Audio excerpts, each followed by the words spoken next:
Hamjambo tena. Asanteni sana. Board ya Court Executive Board, General Secretary ndugu Francis Atwoli, wa branch secretary ambao mmefika hapa siku ya leo, ma shop steward ambao mko hapa siku ya leo, viongozi wa wale ambao wanatuajiri, FKE Jacqueline Mugo, viongozi wa wizara ya Labor, hamjambo tena.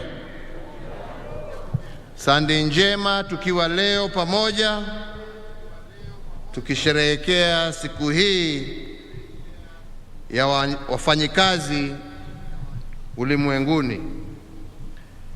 Na nianze kwa kusema ya kwamba I am really very delighted to join the workers of Kenya and indeed the world at large in marking the International Labour Day. On this day, we join workers across the globe in celebrating the dignity of labor, honoring and paying tribute to your resilience, and most importantly, recognizing your critical role in our plans to build back our country stronger and better after the COVID pandemic. As we mark this occasion, we again affirm that our efforts to cushion workers against COVID-19 did offer relief to millions of Kenyan households. Many may recall that at the height of the pandemic, we took necessary action to reduce pay-as-you-earn for the lowest workers in order to avail more income to our workers across the country. We took action to reduce VAT on many of our essential products, amongst many other actions, and all this aimed at trying to ensure that a global pandemic did not impact too negatively on our citizens. And today, I want to begin by thanking Brother Francis Atwoli for acting as a faithful steward and partnering with my administration in promoting the interest of workers. Our workers are the backbone of our economy. You are the backbone of our way of life. And indeed, throughout the COVID-19 disruptions that began in the year 2020, today we celebrate our first face-to-face celebration since the onset of COVID. And we celebrate you, our workers, who have kept the Kenyan flame burning bright. And indeed, for that, as a country, we shall remain forever grateful and indebted to all of you for your genuinity and your support in a very difficult time. Today again, we convene at a unique time in our history, a history of our region and a history of the world. Globally, efforts to build our economies back after the COVID-19 pandemic have been slowed down by a myriad of events on the global scene which have put our multilateral system under undue stress. We all know that from the onset of COVID, and as the world was trying to recover, new geopolitical actions have interrupted our recovery path, matters that have been well beyond the capacity of many nations, especially developing nations across the world. We as Kenya are still a young nation. In fact, as I have said repeatedly, we as Kenya are a work in progress. And like everything else under construction, a nation building is not and can never be an event. It is a process. A process that needs patience, a process that needs perspective, a process that requires sacrifice, a process that requires persistence, but above all, a process that requires and needs positive energy. Great nations across the world are built on positive energy. They are built on hope and affirmation. And you as workers are the embodiment of these pillars. I encourage you to continue powering our development by building and believing and being champions of our Kenyan dream. Leo hii tumekaa hapa, wakati tunaongea nikiangalia huko naona magari ikipita kule juu, barabara za anga. Hii ni kwa sababu ya kazi yenu. Hii ni kwa sababu ya ushujaa wenu. Hii ni kwa sababu ya kuamini ya kwamba nchi yenu inaweza kutimiza mengi, sio kila saa kujilaumu ama kukubali wengine anyway, wacha nisiseme hiyo, mimi nimekuja kuongea mambo mengine.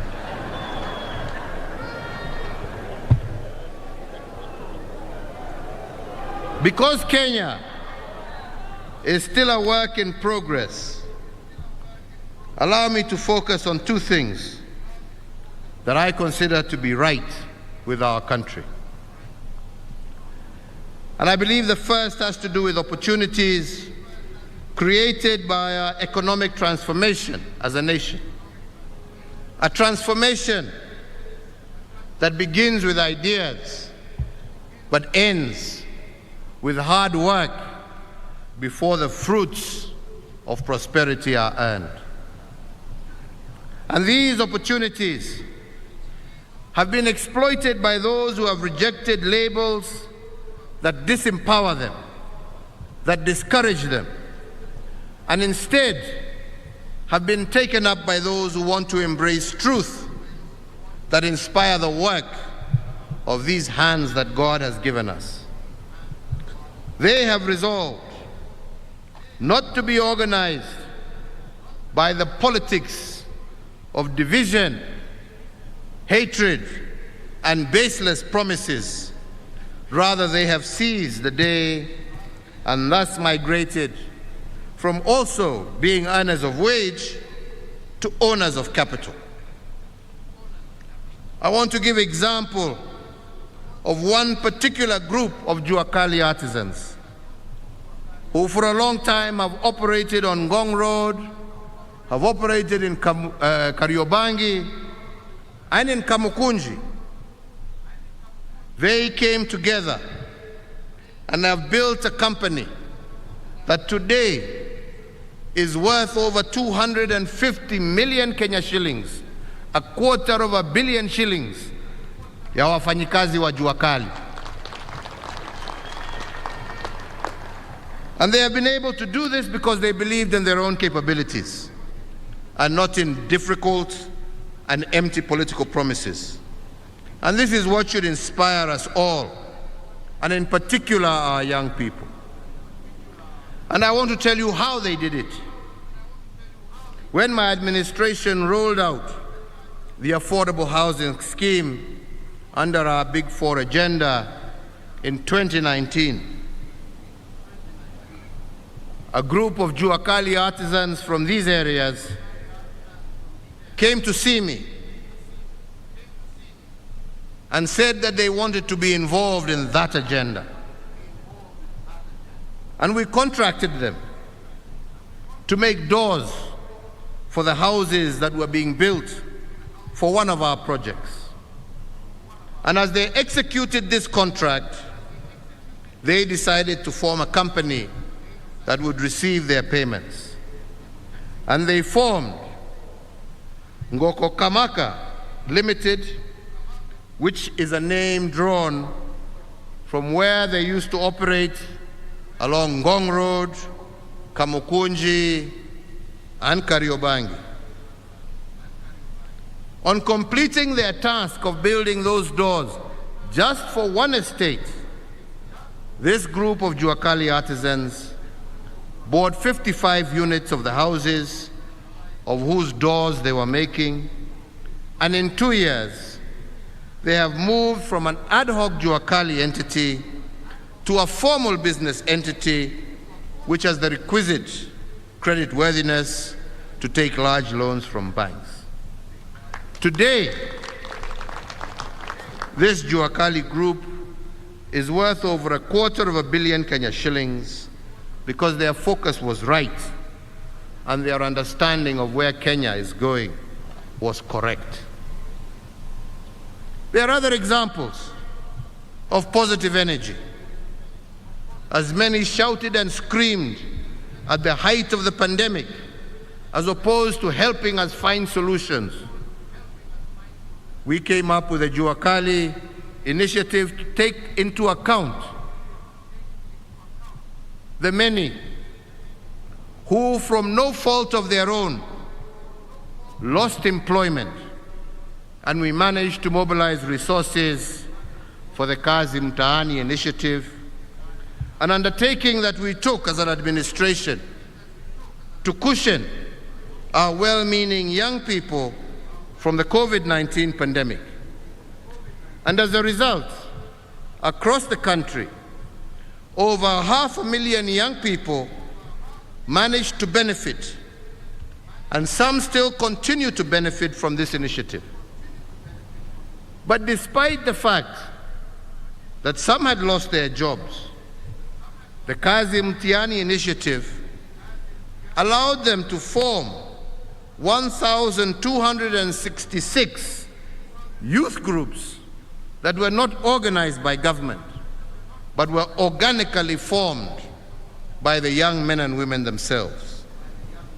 Of these groups, 1,025 have benefited from commercial loans and our affirmative action funds.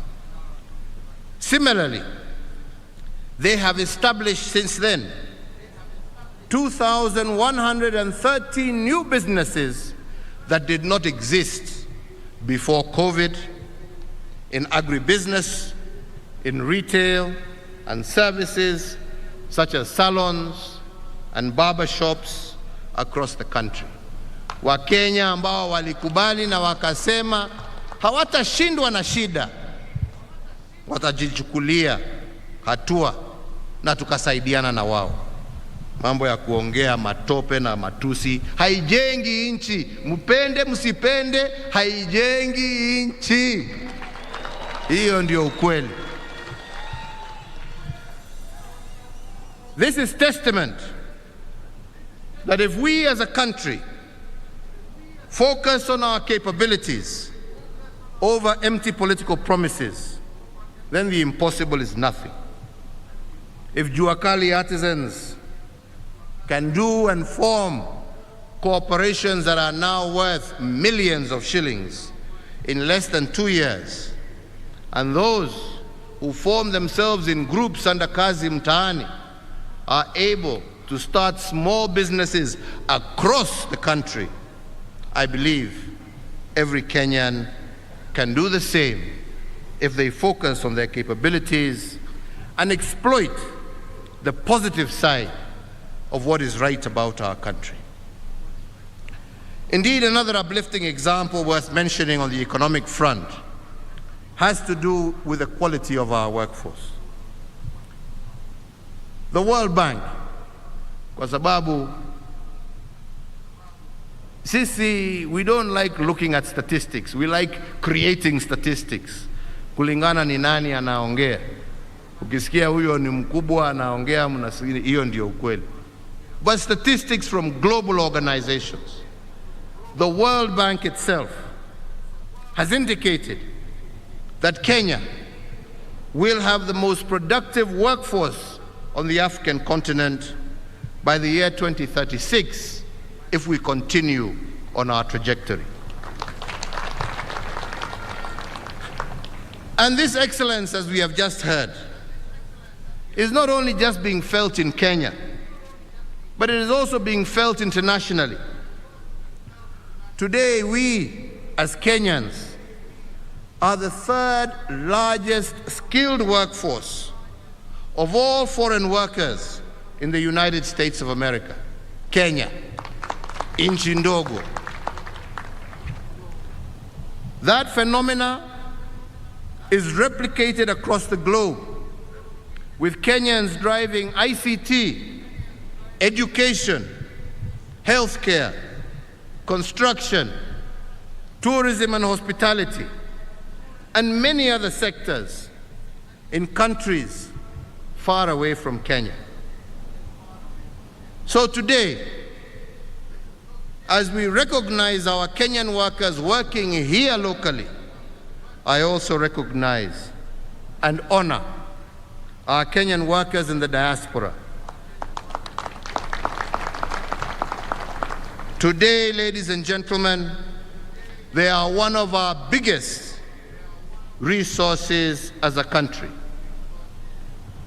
When I took the oath of office in 2013, Kenyans in the diaspora used to remit approximately 117 billion Kenya shillings back into our economy every year. Today, our Kenyan workforce working outside the borders of Kenya remit approximately 375 billion Kenya shillings each year into our country. This colossal contribution has not been created by superheroes. It has been created by ordinary Kenyans, driven by our belief in their capabilities, driven by what is right about our country. Above all, they are experiencing individual prosperity in the countries that they work, but also building a brighter future for their families back home. The second ground for positivity and belief in what is right about Kenya is that while we are faced with challenges, we have laid foundations that we require in order to overcome these challenges. In pondering these challenges, I invite you once again to view them through the lens of what is right about Kenya. There is no question, fellow Kenyans, that the cost of living throughout the globe has shot through the roof as a result, first of COVID-19, and consequently as a result of the conflict that is ongoing in the Ukraine and Russia. But we here in Kenya have taken measures that we consider sustainable. I know people would want more, but we can only do that which is sustainable, that which we can afford, to cushion the vulnerable, including workers and our farmers, especially on the cost of inputs. And today I just want to use the cost of fuel as an example. Many do not know that Kenya is one of the few countries in the world that has cushioned its population against rising prices of fuel. In fact, our fuel price of petrol, diesel, and kerosene is today amongst the lowest in our part of the continent.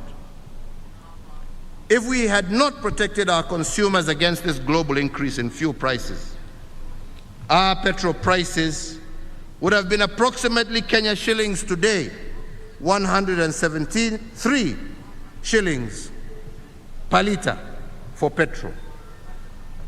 But in order to cushion our people and to do so sustainably, the government has had to pay 29 shillings per litre as a subsidy in order to keep the prices at the level they are. We have similarly subsidized diesel and kerosene. Currently, our diesel pump price is Kenya shillings 125.5 a litre.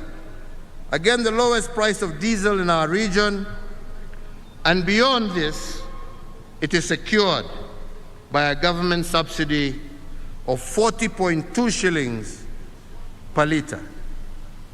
If it was not for the subsidy, the price of diesel would today be 165.7 shillings per litre, or 25% more than the current price. What this means is that without intervention, everything transported by diesel engines would have gone up by 25%. Na hapo nitasema, kwa sababu Madam Mugo yuko hapa, na nashukuru vile umesema ya kwamba hii ni partnership, na ni partnership ya wale ambao wanaajiri, ya wafanyikazi wetu na serikali. Lakini ni hatia kubwa sana kwa wengine kuchukua pesa, kwa sababu hii pesa ya subsidy sio pesa ya Uhuru, ni pesa ya hawa wafanyikazi ambao wametoa kwa kodi. Na ikiwa wengine wenu mutatumia hii subsidy na badala ya kupatia Wakenya mafuta, munaenda kuuza hiyo mafuta kwa bei ya juu kwa nchi ingine, tunawaona na tunawaangalia na tutawachukulia hatua. Kwa sababu hii ni pesa ya Wakenya, ni kodi ya Wakenya, na hamwezi kutuambia na mtuambie hatuna mafuta kwa stesheni zetu, na tunajua hiyo mafuta munauza kwa nchi zingine nje, mukitumia ati ndio mutengeneze faida huko badala ya kurudisha benefit kwa wananchi wa Kenya. Please tell your people it is a partnership. We must work together, and we need to benefit our people through our taxes and through our sweat. Yetu sio ya kusaidia nchi zingine, yetu ni ya kusaidia wananchi wetu. Na hiyo ni ukweli wa mambo, na mutaiona tu. Fellow Kenyans, although the cost of living has gone up because of global reasons, we must also appreciate our local solutions and the strong foundations that we have laid. And this is what I am calling positive energy. On account of the various economic stimulus packages rolled out by administration over the last 2 years, we have helped to cushion, not resolve, to cushion, because we can only do that which we as a nation can afford. And we have helped cushion our families to cope with the challenges arising from shrinking opportunities as a result of the COVID-19 pandemic and other global issues that are well beyond our control. And indeed, I am proud to say that unlike the private sector, that declared redundancies that led to retrenchments, we in the public sector maintained our workforce at pre-COVID levels. Hakuna mwalimu, hakuna mfanyikazi wa serikali, hakuna askari ambaye alifutwa kwa sababu ya ukosefu wa pesa. Watu wetu wote waliendelea na kazi zao bila kukatwa mishahara vile ilikuwa inaendelea katika nchi zingine. Na hiyo ni ukweli wa mambo, watu wakubali wasikate ukweli wa mambo. Wewe ulikatwa mshahara?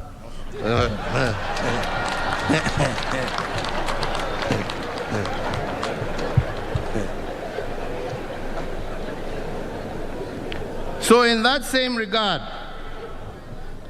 I equally call on the private sector as key partners of the state in our journey of economic development.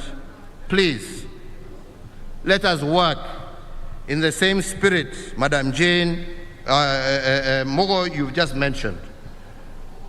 Let us all make readjustments that will secure the elusive balance between profitability on one hand and on the other hand, sustaining the wellness of our labor force.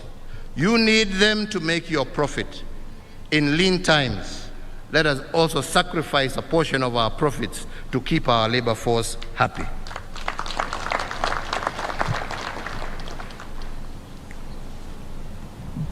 Kwa hivyo, nikija kumalizia, nataka kusema nimesikia yale ambayo yametajwa na nataka niyajibu. Mimi huandikanga kidogo kisa ingine hiyo. Na tunasema ya kwanza, ndugu Atwoli amesema ya kwamba wafanyikazi wa Kenya wangependa kuhakikishiwa ya kwamba ule mtu ambaye walichagua awe kwa board ya NSSF kusimamia haki ya wafanyikazi, kwa sababu NSSF inasimamia pesa ya wafanyikazi na haki ya tuelekeza tuseme ya kwamba kama ni pesa ya wafanyikazi pia lazima wawe na jicho, wajue hiyo pesa inatumika kwa njia gani. Kwa hivyo waziri, mimi nakuamurisha leo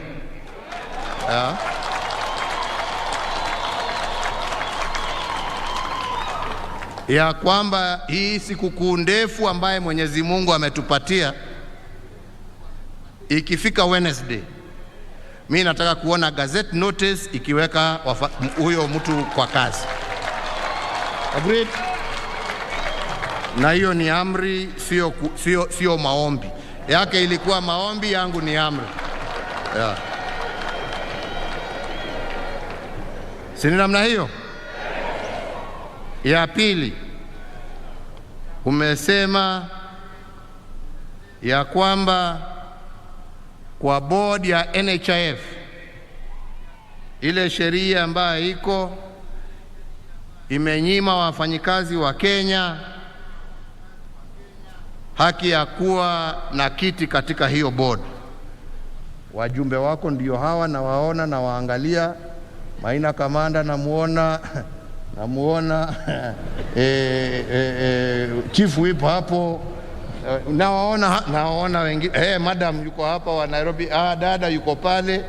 Hebu simameni muonekane. Haya, ongea na watu yako, hawa ndio watu yako. Sheria ni yao, wakipitisha mimi nitaweka kidole. Si namna hiyo? Kila mtu na kazi yake jameni. Ama ni namna gani? Ya tatu, umesema ni mambo kuhusu SRC. Tuoli my friend, Sasa mimi na ndugu Raila tulimenyana hapa, tukazunguka nchi hii, tukasema tupatieni nafasi hapa tubadilishe hii katiba. Kuna vipengele ingine ambayo inasumbua wa Kenya. Nyinyi wenyewe mumeangalia, sisi tumetoa jasho tukitafuta, wengine wamesema hawataki. Nyinyi mtajibu hiyo kwa uchaguzi ambaye inakuja.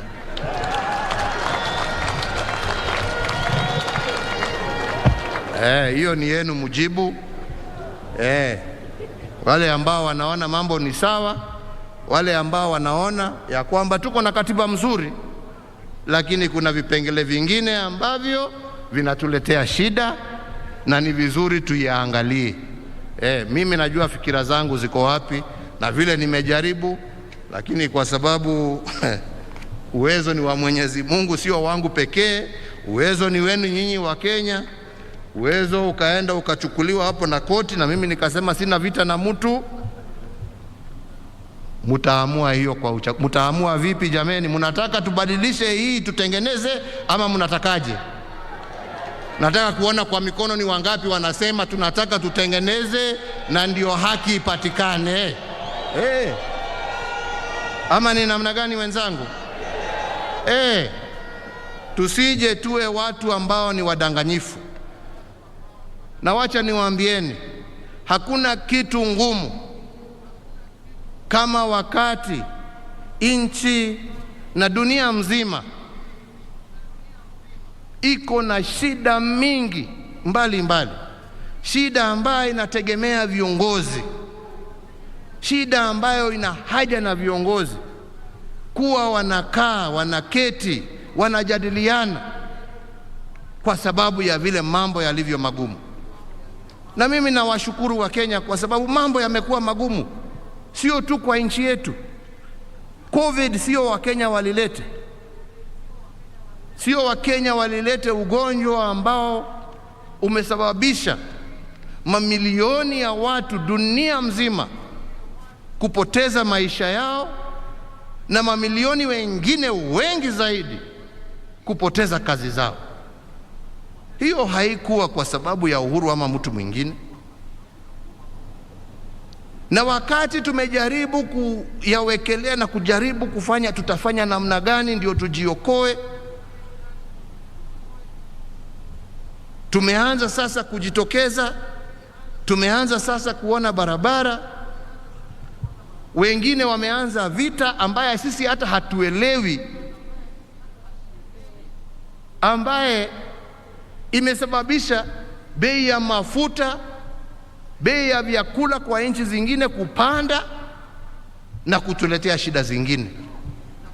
Na badala ya viongozi kuwa wanaketi kusema tutasuluhisha namna gani jameni, tutasaidiana namna gani, wengine wanaenda huko kuinsight wananchi.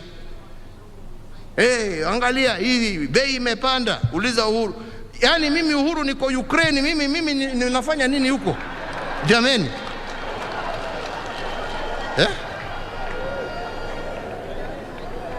Mimi COVID nilikuwa huko kulea kutoa mimi. Badala ya kuja kunisaidia, kuniambia niko na mawaidha hii na njia hii na njia hii, njia ambaye tunaweza tuokoe watu wetu wakati tunagojea mambo haya yaishe, wewe huko kwa soko na matusi. Na wewe unajiita kiongozi na unajiita ati wewe ndio sijui namba ngapi katika nchi ya Kenya.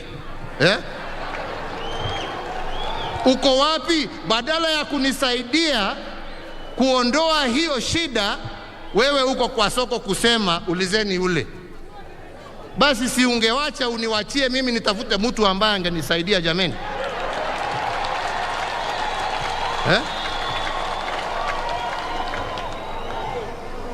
Tuambiane ukweli jameni. Mimi wakati unafika lazima watu waambiane ukweli. Wewe unajua hii shida sio ya mtu. Hii ni shida ya uko wapi wakati mimi nakuhitaji? Na ndio mimi nashukuru huyo mzee. Huyo mzee at least hata kama alikuwa na mambo yake alikuja kunisaidia. Na hiyo ndio ukweli wa mambo. Na alijua hii sio shida ya mtu, ni shida ya nchi, ni shida ya ulimwengu. Tutasaidiana njia gani ndio tuokoe wananchi wetu? Matusi ndio nawaambia. And empty promises take you nowhere. But hard work, the labor of your hands. Na hiyo ndio Mwenyezi Mungu alitufundisha, na hapo ndipo tulipo. Kwa hivyo Wakenya wenzangu,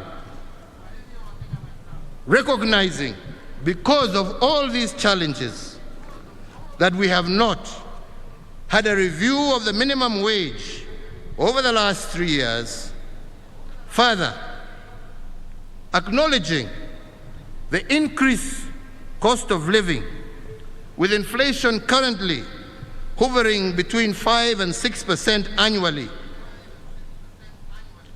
In that regard, and in full appreciation of the critical contribution that our Kenyan workers have made to our economy during that very difficult time,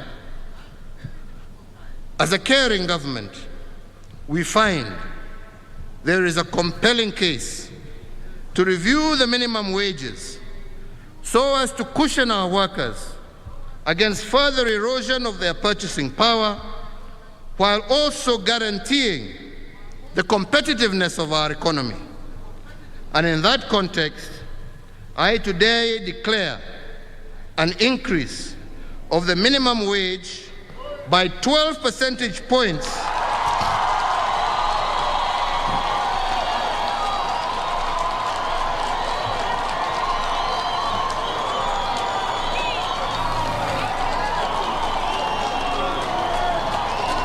with effect